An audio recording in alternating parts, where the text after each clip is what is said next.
மாவட்டம் முழுவதும் தொடர் மழையால் நெற்பயிர்கள் பல இடங்களில் தண்ணீரில் மூழ்கும் அபாயம் ஏற்பட்டுள்ளது. மழையால் குடை வியாபாரம் அதிகரிப்பு, சாலையோர வியாபாரிகள் மிகவும் பாதிப்பு.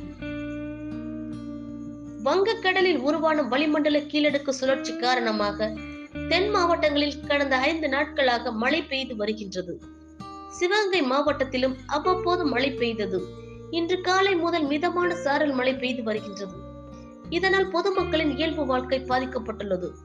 மழை பெய்வதால் பொதுமக்கள் வீடுகளை விட்டு வெளியேறாமல் சாலைகளிலும் வெறிச்சோடி காணப்படுகின்றது. வேலைக்கு செல்வோரும் பள்ளிக்கு விடுமுறை அறிவிக்காததால் மாணவ மாணவியர்களும் மழையால் அவதி அடைந்தனர். அடமழை போல் தொடர்ந்து சாரல் மழை பெய்து வருவதால் வாகன ஓட்டிகள் சிரமம் அடைந்தனர். சாலையோர வியாபாரிகள் மிகவும் பாதிக்கப்பட்டுள்ளனர். மேலும் தொடர் மழையால் குடை வியாபாரம் அதிகரித்துள்ளது. சிவகங்கை மாவட்டம் முழுவதும் தொடர் மழை பெய்து வருவதால் நெற்பயிர்கள் பல இடங்களில் தண்ணீரில் மூழ்கும் நிலை ஏற்பட்டுள்ளது.